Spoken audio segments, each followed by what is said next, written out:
They can, but there's some reason. So that's in there.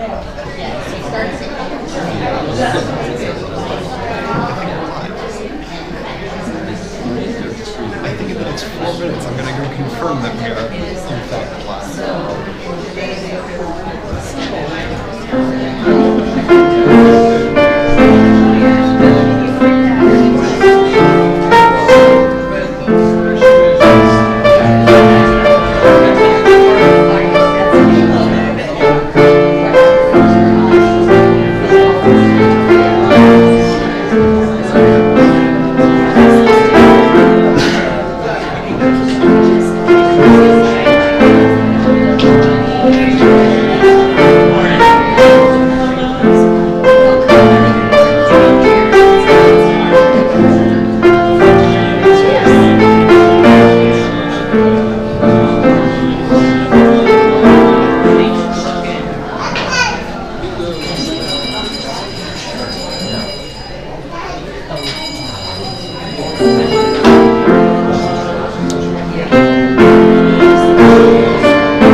Nope, it's going. I am just going to leave this here.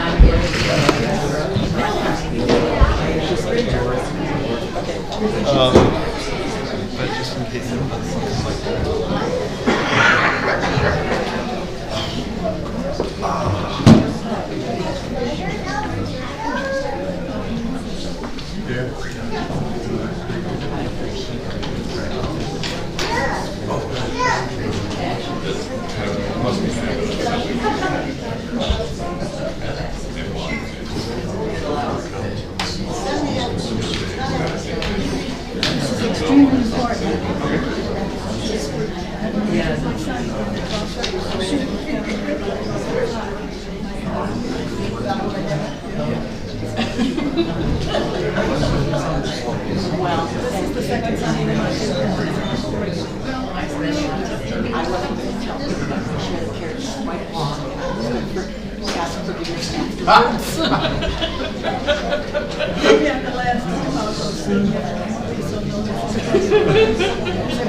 I'm sorry, everybody. My 2-year-old daughter is over there, and as I hit the bell, I just heard her go, ding.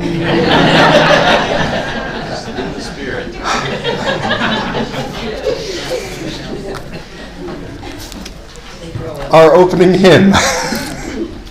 We join together in singing every Sunday morning at the beginning of our service. So if you would, please rise in body or in spirit. No. And join me in singing hymn number 1068 in the Teal hymnal or above me. The hymn is Rising Green.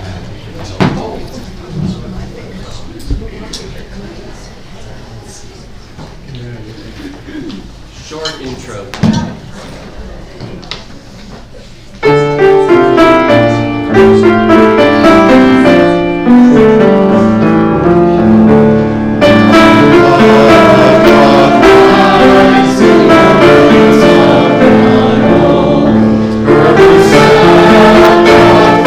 Thank you.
Our chalice lighting words are adapted from those of the Soul Matters team. We light this chalice not simply in the hope that we will be led to wisdom, but for the spark that arises when wisdom is found. We pray for the wisdom that makes us new. We long for the wisdom that reveals the connection between us.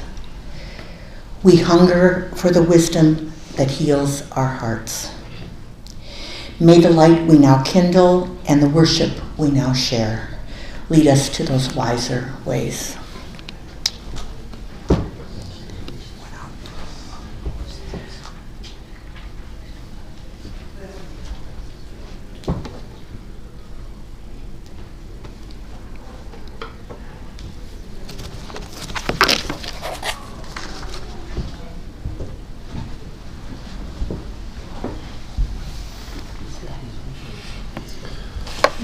Welcome to the Unitarian Church of Lincoln.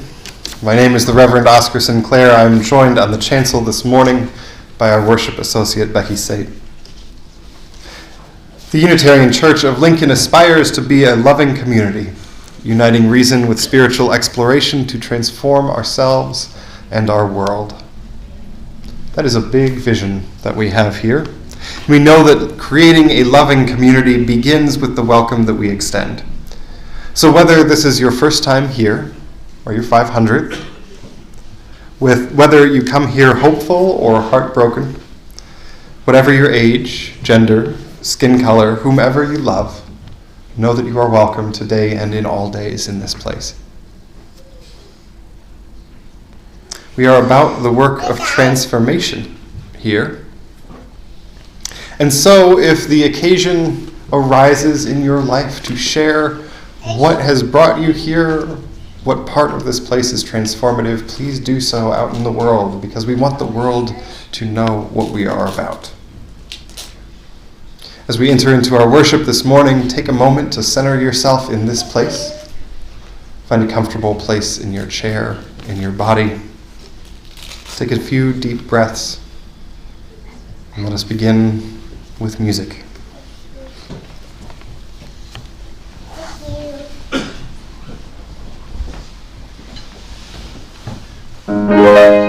Thy rebuke hath broken his heart.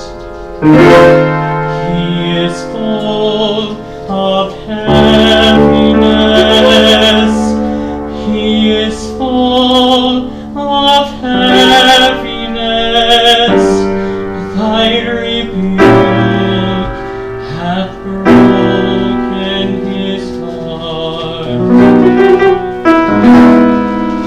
He looketh for some to have pity on him, but there was no man, neither found he any to comfort him. He looketh for some to have pity on him, but there was no man, neither found he any to comfort him. Behold and see, behold and see, if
all the children come on forward, or young at heart as well, I'm going to tell a story.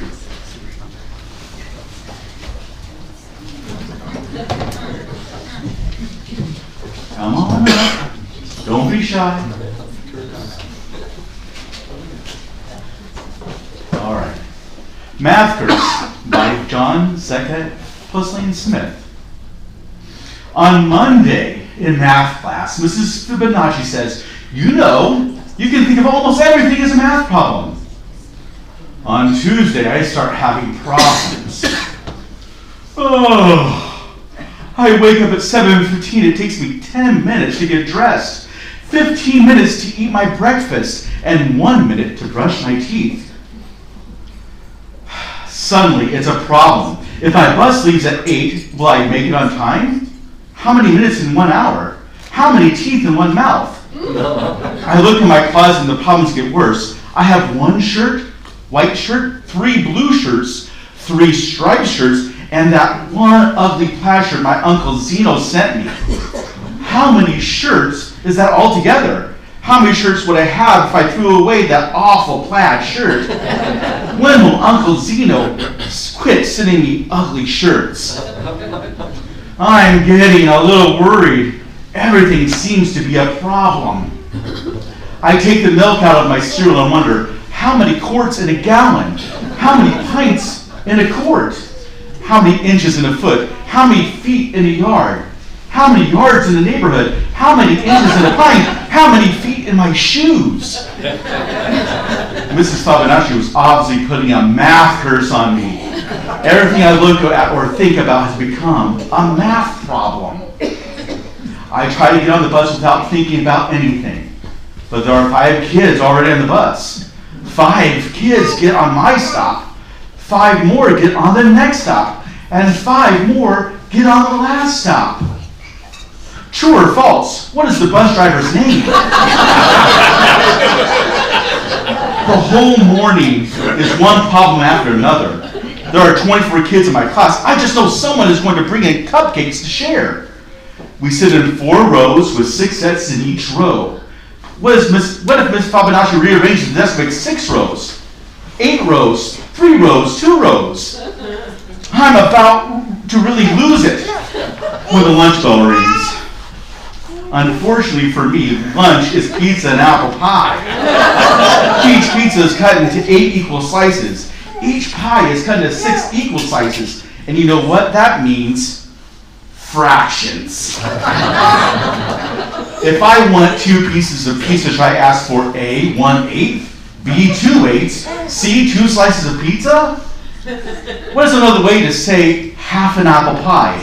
A, 2/6, B, 3/6, C, la monte und tapons? Which tastes great? Half a pizza or a half an apple pie? In art, we finally get to relax with a connect the dot picture. Here is my picture. Too bad it turns out to be connect the ancient Mayan numerals picture. I stagger out of school. I'm a math zombie now. I am now a raving math lunatic. What if this keeps up for the whole year? How many minutes of math madness could that be? What is your problem, says my sister. 360 days times 24 hours times 60 minutes, I snarl. I think I better go to bed. Then the problems really begin. I dream I'm trapped in a room with no doors and no windows. The room is covered with lifetime of problems. I only have 1 piece of chalk. How do I get out? I'm about to give up and die when the answer to my problems come to me. Fractions. I break the chalk in half, then I put the 2 halves together. 1/2 plus 1/2 equals 1 whole. I put the hole in the wall and jump out. I'm free! I wake up Wednesday morning at 7:15. It takes me 10 minutes to get dressed, 15 minutes to eat my breakfast, and 1 minute to brush my teeth. My bus leaves at 8. What time will I be ready? 7:41. No problem. I have broken the math curse. I can solve any problem, and life is just great until science. When Mr. Moon says, you can think of almost everything as a science experiment. The end. All right. So, kids, you're dismissed to go to the gathering place for an in-gathering today. So take your time to get there. And the rest of the congregation, we're going to open up our hymnals, the 391 in the grade hymnal. We're going to sing this twice through. The song is Voice, Still, and Shall. Small.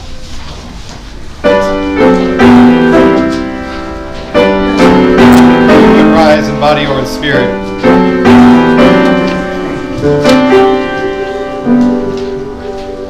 Voice still and small, deep inside all, I hear you call, sing. In storm and rain, sorrow and pain, still will remain, sing. Only my ears, quenching my tears, through all the years, sing. Still and small, deep inside all, I hear you call, sing. In storm and rain, sorrow and pain, still will remain, sing. Calling my fears, quenching my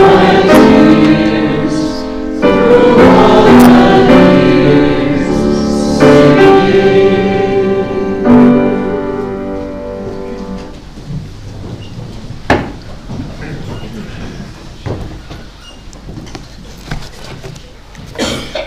Today's reading is taken from a letter to a young girl by Albert Einstein. Scientific research is based on the idea that everything that takes place is determined by laws of nature, and therefore this holds for the actions of people. For this reason, a research scientist will hardly be inclined to believe that events could be influenced by a prayer, that is, by a wish addressed to a supernatural being. However, it must be admitted that our actual knowledge of these laws is only imperfect and fragmentary, so that actually the belief in the existence of basic, all-embracing laws in nature also rests on a sort of faith. All the same, this faith has been largely justified so far by the success of scientific research. But, on the other hand, everyone who is seriously involved in the pursuit of science becomes convinced that a spirit is manifest in the laws of the universe, a spirit vastly superior to that of men, and one in the face of which we, with our modest powers, must feel humble. In this way, the pursuit of science leads to a religious feeling of a special sort, which is indeed quite different from the religiosity of someone more naive.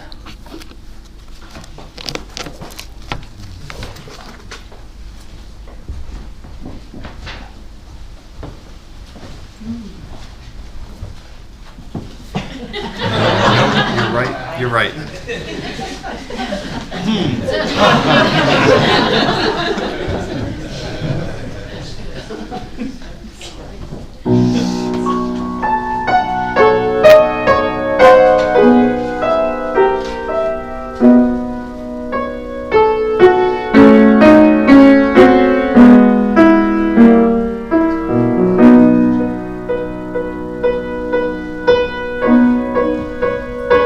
As far as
That was beautiful.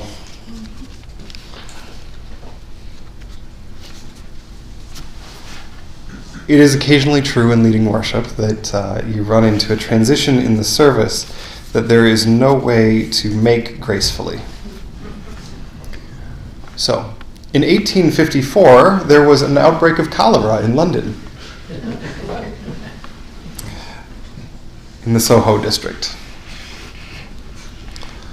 Cholera was, at the time, relatively new to Europe, and the doctors of 1850 were trying hard to figure out how to treat it.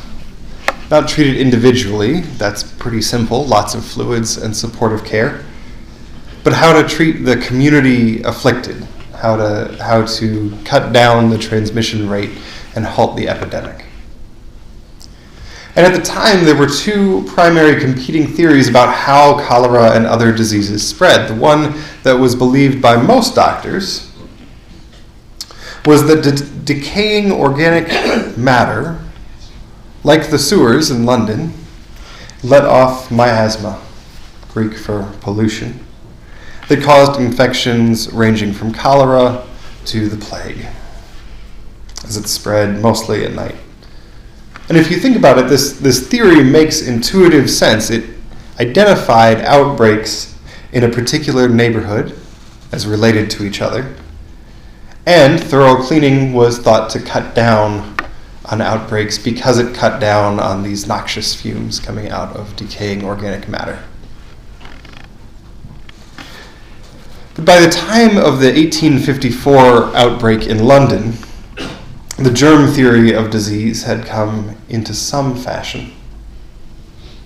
And a doctor, and this is his real name, named John Snow. There are some Game of Thrones fans here. Started out knowing nothing about cholera, and then learned lots. Okay, no more Game of Thrones jokes. Anyway, John Snow had spent several years tracking the spread of cholera in previous outbreaks, and he was pretty sure that it had something to do, not with the air, but with the water. When the 1854 outbreak began, it was in Dr. Snow's own neighborhood of Soho, and being a data-driven, oriented doctor, he took out a map. This was the Broad Street Pump, which is a public water supply that houses throughout the neighborhood used for their cleaning, for their cooking, for their drinking. This was highly suggestive. This is what we in statistics would say is a strong correlation. But it wasn't quite the end of the story, because there was also a big gap in the map right next to the Broad Street Pump, a block away, where there were no cholera infections. And if this miasma theory was true, if there were gases rising out of the sewers, then this doesn't make sense that this gas would somewhat just avoid this one block area. But Dr. Snow went to investigate, and it turns out that that area of no infections was a brewery where workers were paid as a perk of their job in free beer all day. And so none of them, being rational actors, had actually used the water supply a block away from the brewery. But the clincher to this whole question of what was causing the outbreak was one case of cholera that was not in Soho, that was 2 neighborhoods over. At the same time cholera was centered around the Broad Street Pump, there was this one household a ways away that had the same disease. And when Dr. Snow went and investigated there, he discovered that it was an elderly woman who had lived for many years in the Broad Street neighborhood, but had moved 2 neighborhoods over and continued to insist that the best water in London came from the Broad Street Pump, and so had some delivered to her every morning.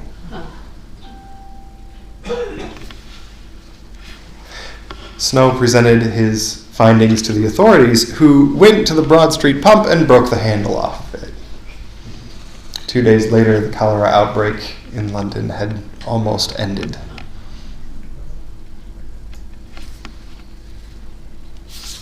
So why tell this story in a sermon?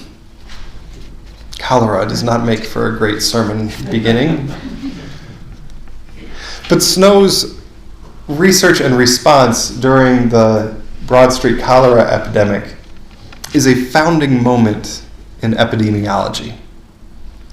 It's also, to me, a reminder that as frightening and unknown as epidemics are, they are not immune to reason and treatment. Cholera is a frightening thing, and yet the best way to treat it turned out to be breaking the handle off of a pump. COVID-19 is frightening. And the most effective responses seem to be the most basic. Hand washing to slow down transmission, extra care if you get sick, replacing handshakes and hugs in the receiving line with bows, elbow bumps, Vulcan salutes.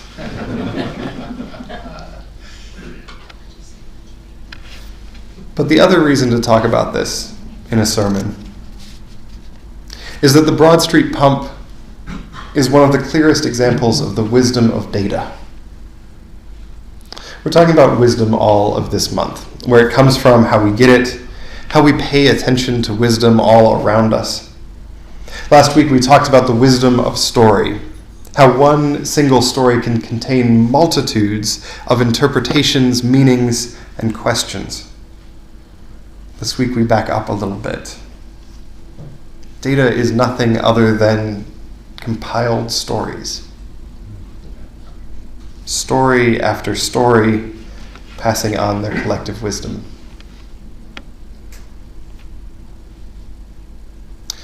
The danger of a single story, as we talked about last week, is using it to universalize an experience that is not universal.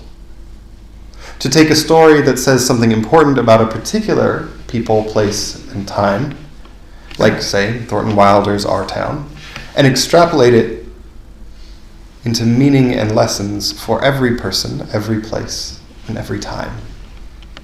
To mistake the particular for the universal.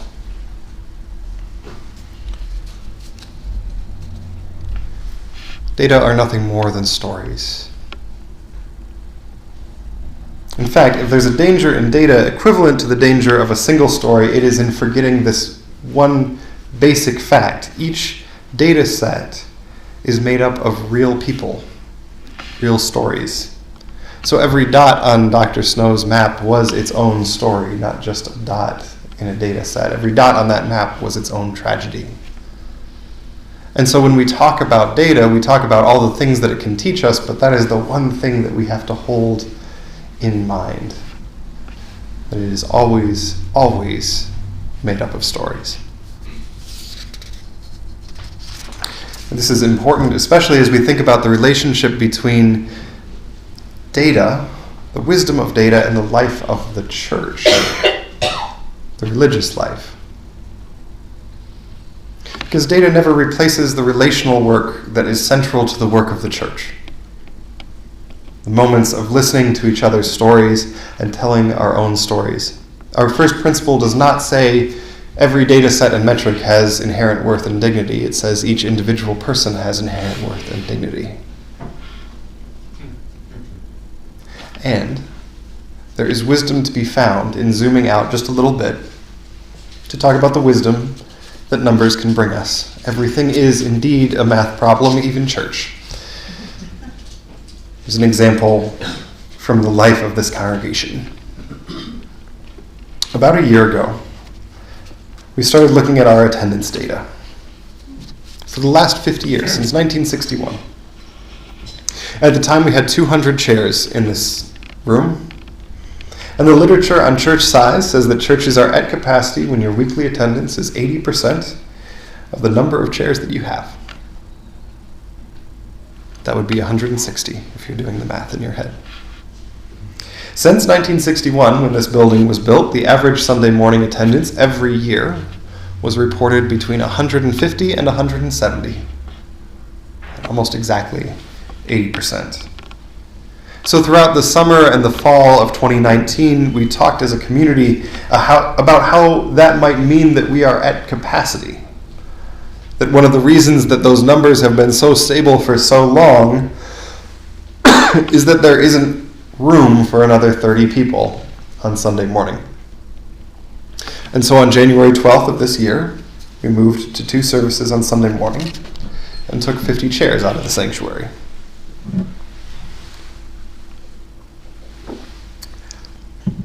So this math problem isn't complete yet, because we're not at the end of 2020, so I can't tell you what our average weekly attendance in 2020 was. But here's what I can tell you. In December, our last full month of only 1 service, if you discount Christmas Eve, which is its own thing, we had 635 people here for worship on Sunday morning. It's slightly below our monthly average throughout all of 2019 of about 689. In January, our first month when we had 2 services, we had 808 people attend services. In February, that number was 890.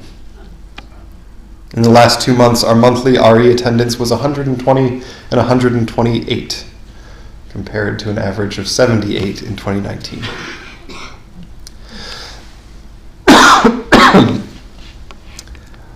So I could have told you anecdotally that it has seemed like there are a lot of people coming out on Sunday morning. I could tell you that last week at the 11 o'clock service, I had to ask folks to move into the center of their row to make room for people coming in a few minutes late. But what this data allows us to do is quantify that, to say, yes, there does seem to be more demand for liberal worship services in Lincoln than we have been offering. We collect this information so that we can better respond to the needs of the community, and I'm pretty confident in saying now that the analysis that we did a year ago, that we needed to be doing more worship, appears to have been correct. And I'll say, as I'm looking out at this room, that one of the things that makes this, that's really important at being able to back out like that, is that it allows us to characterize attendance trends in the church without remembering that on March 8th there weren't as many people here.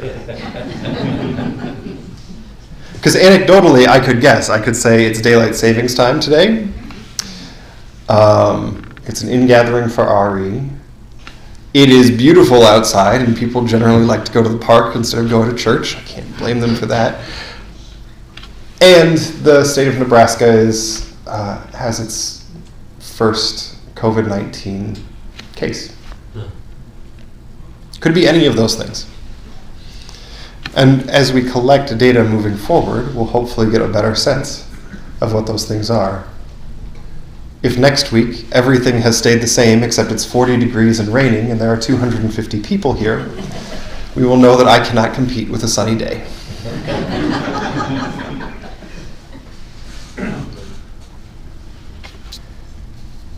So why does this kind of work matter? We're primed in our core as human beings to universalize anecdote. This is human nature. We remember the last thing that we see, and we interpret the broader world based on it. When someone compliments a sermon I give, regardless of how many other things have gone wrong that Sunday morning, I feel like I'm the next William Jennings Bryan. And when I get a dirty look in the grocery store because Ailish is having a meltdown over cookies, I feel like a terrible parent. And the reality is that I am neither a world-class orator or a catastrophically bad parent. But without the capacity to step back and look at the whole picture rather than one story, humans are particularly bad at understanding reality.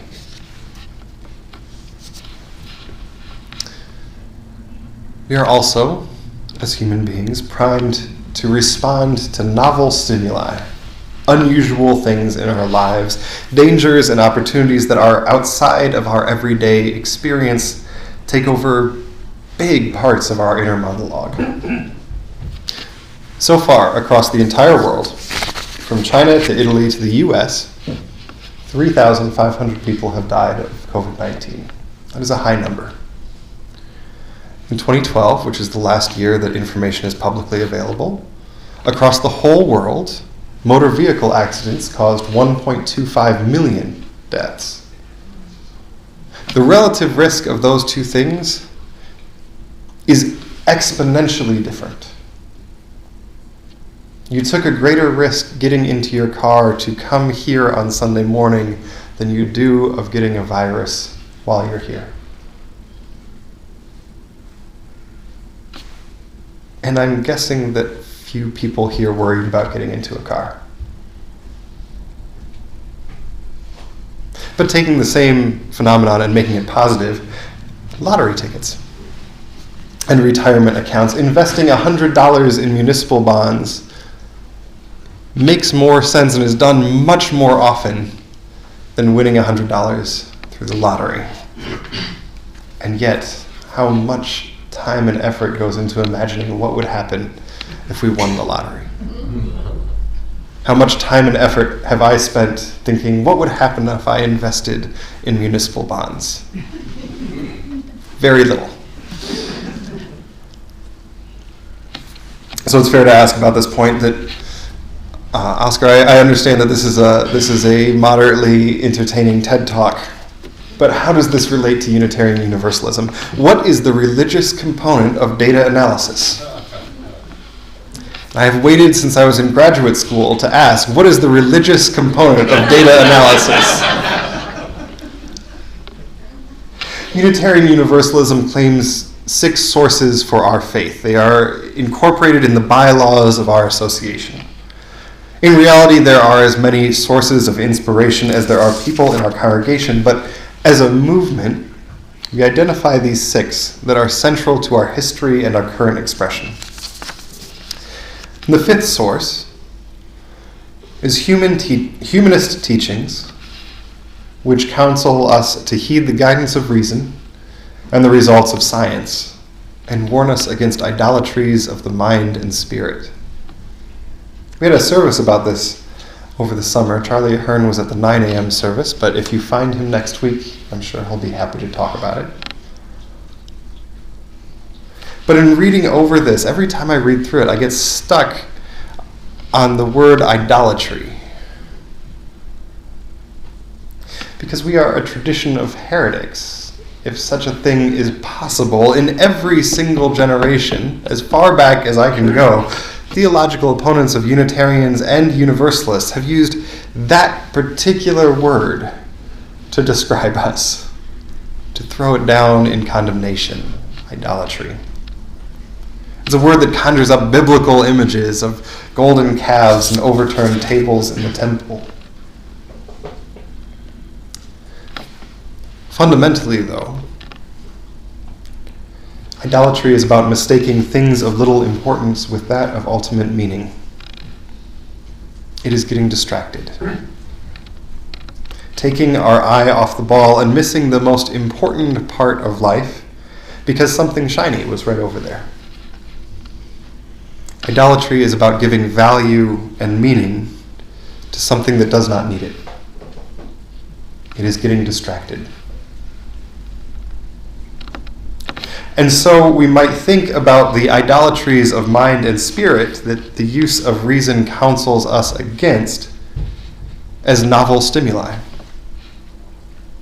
That might look like discounting the evidence of large-scale change, discounting WHO reports on the coronavirus or IPCC reports on climate change in favor of anecdote, a hunch that the mortality rate is much lower than reported, or bringing a snowball into the Capitol building. The wisdom of data, gathered, analyzed, and reported, guards us from these idolatries. One last piece. The story that we started with of Dr. Snow and the Broad Street cholera outbreak is shocking in part because how clear it is. A single pump and data that was ambiguous. Most data are not like that. Mark Twain was fond of saying that there were three kinds of lies in the world. There are lies, there are damned lies, and there are statistics. And it's true. A fair amount of my pre-ministry life was spent running regression analyses on large data sets. And you can use the same underlying set of information to tell vastly different stories. And if you run enough tests on a single data set, you can eventually find something that you're looking for. So, for instance, let's say you're testing the relationship between jelly beans and acne. I'm not the first person to use this example. The website XKCD uses it. Jelly beans and acne. No evidence in the world supports that eating jelly beans causes acne. And you can run a regression analysis on 10,000 people, 5,000 of which eat jelly beans every day, 5,000 don't. You can compare those to the ones that got acne and the ones that don't. And it will tell you that there is no relationship between those two things with a 95% level of confidence. Which means that there is a 5% chance that the test is wrong. And then you might say, well, maybe it's not all jelly beans, maybe it's a single color of jelly beans. Maybe we should test all 20 colors of jelly beans to see if any of them cause acne. And so you test red jelly beans and they don't cause acne. We know that 95% of the time.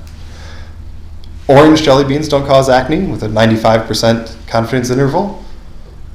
Blue jelly beans don't cause acne. Teal jelly beans don't cause acne. Green jelly beans cause acne. Because you run 20 tests and each one has a 5% chance of being a false positive. And so do green jelly beans cause acne? This is where we're going to pick up at the next sermon. Because any source of wisdom, if it's truly wise, must be tempered by humility. By knowing what we know and what we don't know, and by understanding how to even begin to know what kind of wisdom to use in what situation. Humility is the key to wisdom, be it story or data or the wisdom of our own experience, to understand the limits of our knowledge and to be able to live in the world within those limits. That is true wisdom. So more on that in a few weeks. Amen, and blessed be.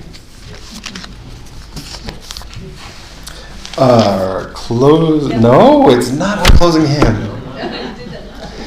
I did that last week. So part of moving to 2 services has been shifting everything around so that the hymn after the sermon is not our closing hymn. But will you please rise in body or in spirit and join in singing our next hymn, number 313 in the gray hymnal or above me, entitled, "Oh, What a Piece of Work Are We?" It sounds better than the title. Oh,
Now is the time in our service when we broaden our attention to include those of our members and friends who can't be here today, and all in the larger world who share our vision, those of whatever faith or no faith at all, who work to spread and uphold the principles of love, justice, and dignity that we hold dear.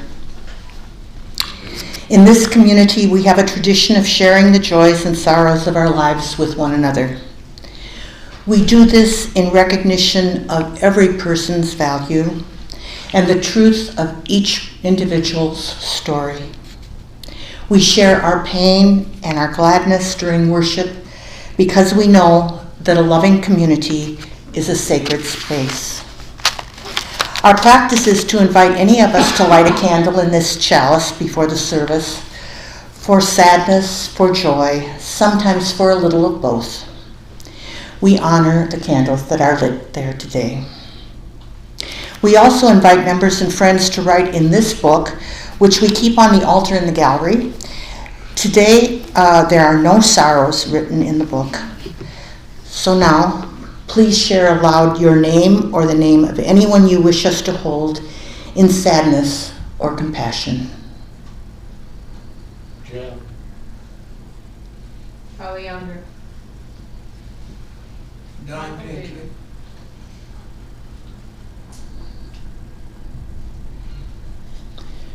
Our daughter, a union organizer in Seattle, reminds us that many cafeteria, hotel, and airline workers are laid off. As we honor these sorrows, we are mindful that joy is also part of the fabric of life. Neither joy nor sorrow diminishes the other. They exist together in the woven stories of our humanity. Today, we have a joy in our book. Michael Ryan Miller is thankful for his soon-to-be new job in capitals.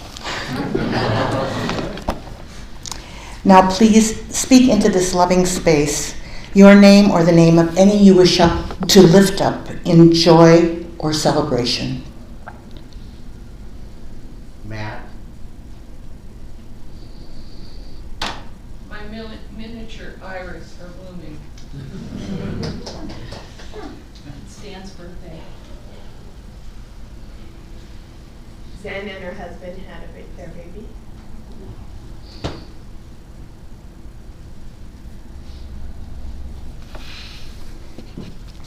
Not every joy, not every sorrow can be spoken.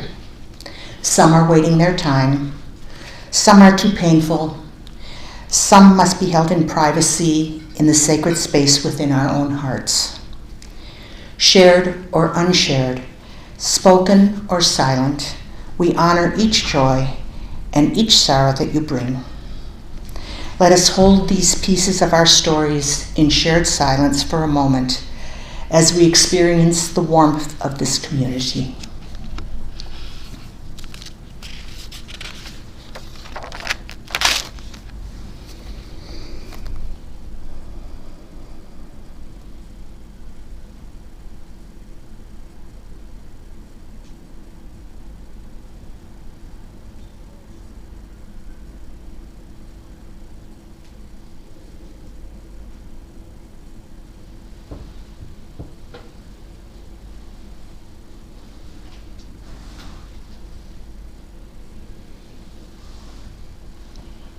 Thank you for your presence.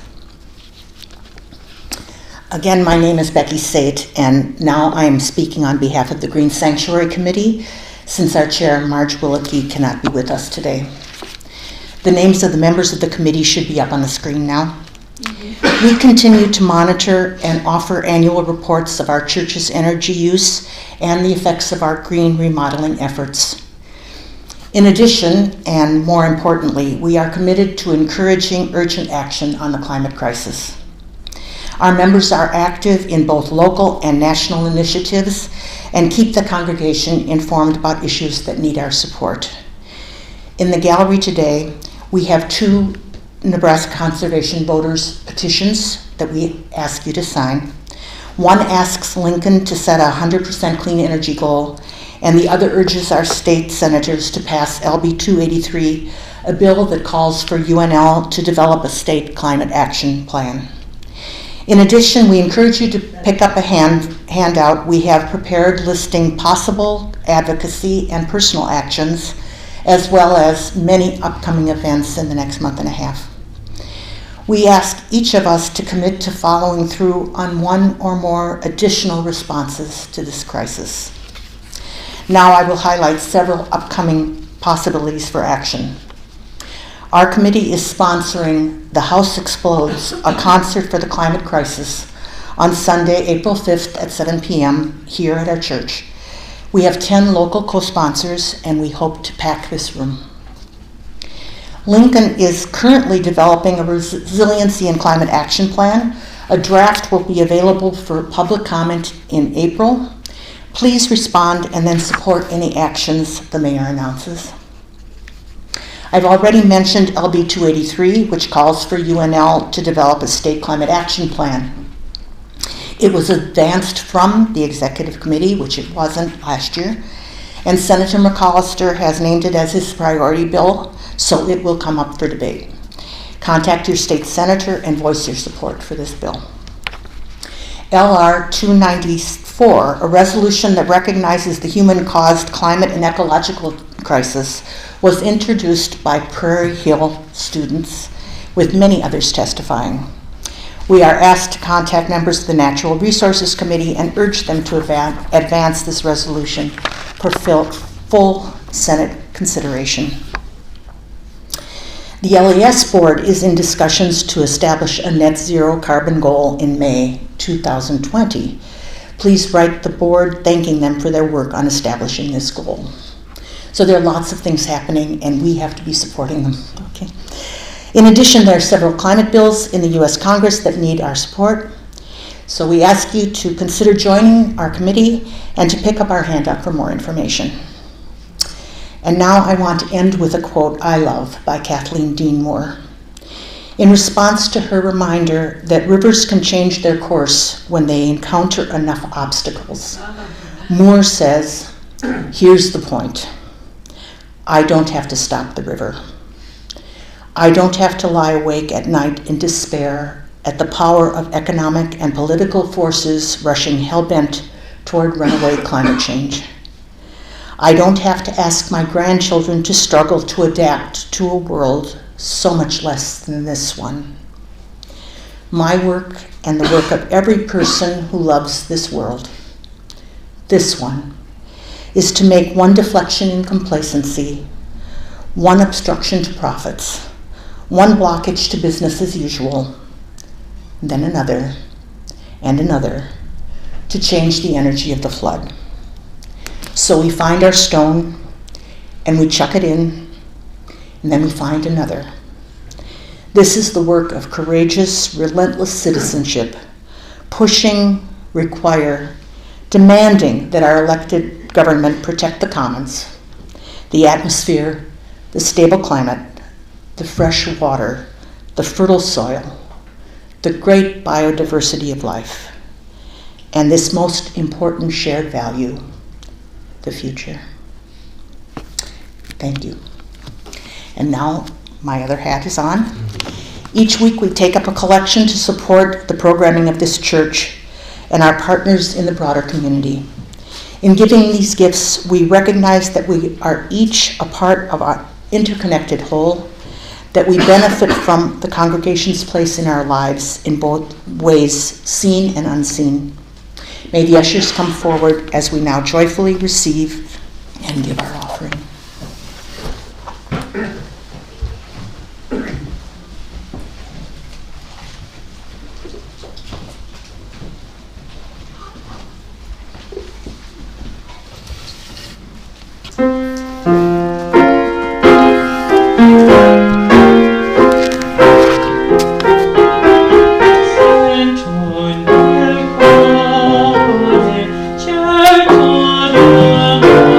Oh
So before we move into the prayer and the end of our time together, I do want to just take a moment. I know we did the big coronavirus announcement last week, but just to give a few updates on what's going on now.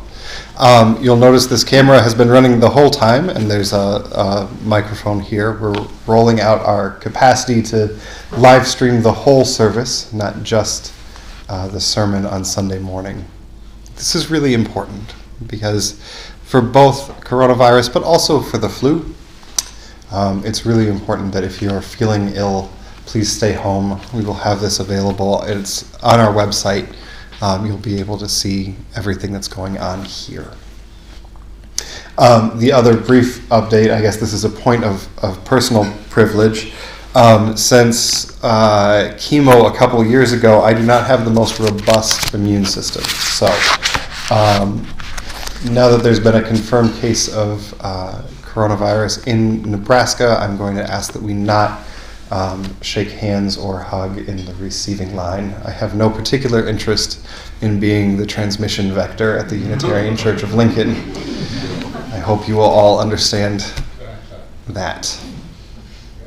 All right. If you have any questions about any of that or what we're doing as an institution or as a staff or as a board, please reach out. We're certainly not the only church asking the exact same questions, and we've got a lot more resources than there are time to talk about in a 30-second announcement on Sunday morning. So if you are anxious, if you have questions, if you want to help out in some way, reach out. We will be happy to talk with you. All right.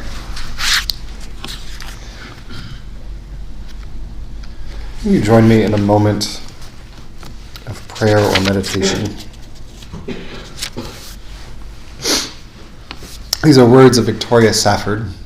She's the minister at the White Bear Unitarian Universalist Church in Minnesota. What if there were a universe, a cosmos, which began in shining blackness, out of nothing, out of fire, out of a single silent breath, and into it came billions and billions of stars, stars beyond imagining, and near one of them, a world, a blue-green world so beautiful that learned clergymen could not even speak about it cogently. And brilliant scientists with their physics, their mathematics, their empirical, impressionistic musing in trying to describe it would begin to sound like poets. What if there were a universe in which a world was born out of a smallish star, and into that world at some point flew red-winged blackbirds, and into it swam sperm whales, and into it bloomed crocuses, and into it blew wind to lift the tiniest hairs on naked arms in spring, and into it at some point grew onions out of soil, and in went Mount Everest and also the coyote we've spotted in the woods about a mile from here, just after sunrise on these mornings when the moon is full. The very scent of him makes his brother, our dog, insane with fear and joy and ancient memory. Into that world came animals and elements and plants and imagination, the mind and the mind's eye. If such a universe existed, and you noticed it, what would you do? What song would come out of your mouth?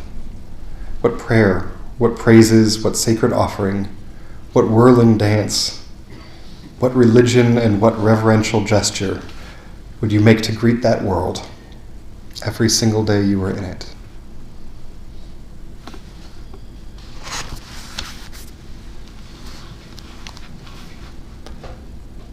Our closing hymn is number 163 in the Gray Hymnal, For the Earth Forever Turning. Would you please rise in body or in spirit?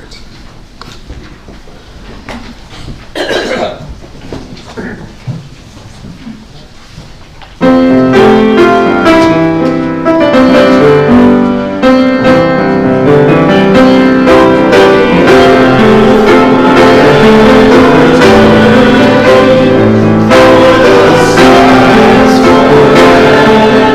you.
Our time together this morning is coming to a close, and although we extinguish the chalice flame, the warmth of love, hope, and shared community will travel with us from this shared place into our often noisy world.